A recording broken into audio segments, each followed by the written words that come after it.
Bonjour à tous, j'espère que vous allez très bien. Alors aujourd'hui, on va parler de la blockchain et de la crypto-monnaie parce qu'il y a beaucoup qui me parlent. Leader, c'est quoi la différence entre la blockchain et la crypto-monnaie? Alors aujourd'hui, dans cette vidéo, je vais vous éclaircir de façon terre à terre parce que moi, j'aime simplifier les choses pour que vous puissiez comprendre. Après, quand vous avez décidé de vous initier, les choses techniques, vous allez comprendre dans le processus. Alors, je vais me présenter rapidement. Je m'appelle Youssouf Diaby, je suis auteur et conférencier, je suis coach en développement personnel et je suis trader professionnel et formateur dans le marché des crypto-monnaies. Donc, dans cette chaîne, on parle de l'entrepreneuriat, on parle de business, mais surtout, on parle de tout ce qui est la technologie, la blockchain, la crypto-monnaie et beaucoup d'autres qui sont dans cette technologie. Alors, si vous êtes toutes ces personnes-là qui sont dans cet univers, donc restez abonnés dans cette chaîne pour ne pas rater les prochaines vidéos.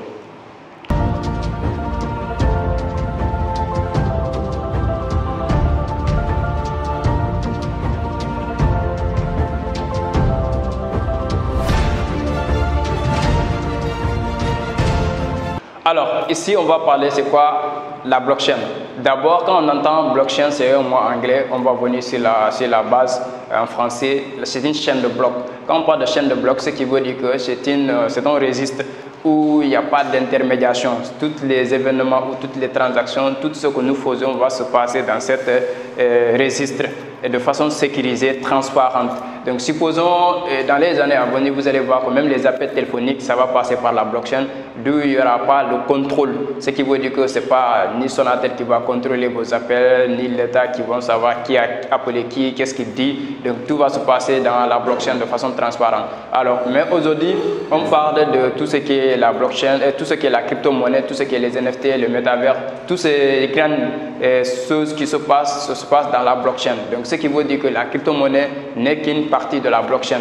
Donc, tout ce que la crypto-monnaie, tout ce qui se passe dans la crypto-monnaie se passe à l'intérieur de la blockchain. Donc, il faut savoir ça, que la crypto-monnaie n'est qu'une entité ou une petite partie de la blockchain. Donc, ce qui veut dire que la blockchain en global est une couche donc, qui englobe tout ce qui se passe dans le monde de la crypto-monnaie. Donc, il faut savoir ainsi. Maintenant, la crypto-monnaie, les transactions cryptographiques se passent dans la blockchain. On stocke notre crypto-monnaie dans la blockchain, on fait les transactions se confirment grâce à la blockchain. Donc la différence est à ce niveau. Maintenant, la crypto-monnaie, c'est quoi exactement? C'est une monnaie numérique basée sur l'Internet, dont tout ce que nous faisons, ça se passe, comme je l'ai dit tantôt, sur la blockchain. Alors, comment ça marche, comment ça fonctionne avec la blockchain, les crypto-monnaies? Donc ça fonctionne à travers ce qu'on appelle ce registre qui va nous permettre de stocker ou de faire des transactions de façon transparente, sécurisée, parce qu'il faut savoir dans tout ce qui est argent, tout ce qui est finance, il y a ce qu'on appelle la confiance. C'est ce qui fait que nous avons confiance à la banque qui nous permettra de stocker notre argent dans le registre, ainsi de suite. Mais là-bas, il n'y a pas de transparence parce que du moment où tu as mis ton argent, donc c'est eux qui contrôlent, ainsi de suite. Même tes transactions, c'est eux qui vont décider combien tu pourras transférer par jour, combien tu pourras recevoir par jour dans ton compte. Alors que dans la blockchain, il y a l'anonymat qui est là-bas, donc ce qui veut dire que c'est toi-même qui décides combien tu pourras stocker, combien tu pourras transférer. Donc tout est transparent, les transactions, tout le monde peut le voir. Maintenant, sauf que la validation là-bas, c'est fait à travers la blockchain avec les mineurs qui valident les transactions. Quand je parle de l'anonymat, c'est qu'il veut dire que ici, la blockchain, il n'y a pas d'intermédiation. Quand je voulais envoyer 100 millions à quelqu'un, je ne passe pas par quelqu'un de ma blockchain. C'est-à-dire, là où je stocke mes cryptos, il m'envoie juste son adresse blockchain et moi, je peux lui envoyer de l'argent de façon directe et transparente. Donc, juste que c'est les mineurs qui, avec les calculs mathématiques automatiques, donc, qui nous permettent de valider les transactions.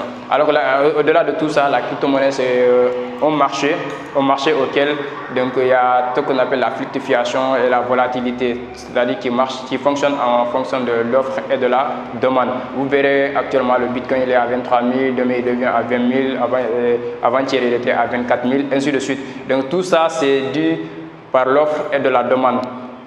Donc l'un de maintenant du blockchain, ça c'est le marché maintenant qui fonctionne ainsi. Maintenant tout ce qui est maintenant la transaction, la confirmation, ça se passe dans la blockchain. Donc il faut comprendre ainsi que la blockchain, c'est une couche qui permet de faire tout ce qui est les activités de la crypto-monnaie. Donc la crypto-monnaie n'est qu'une partie de la blockchain.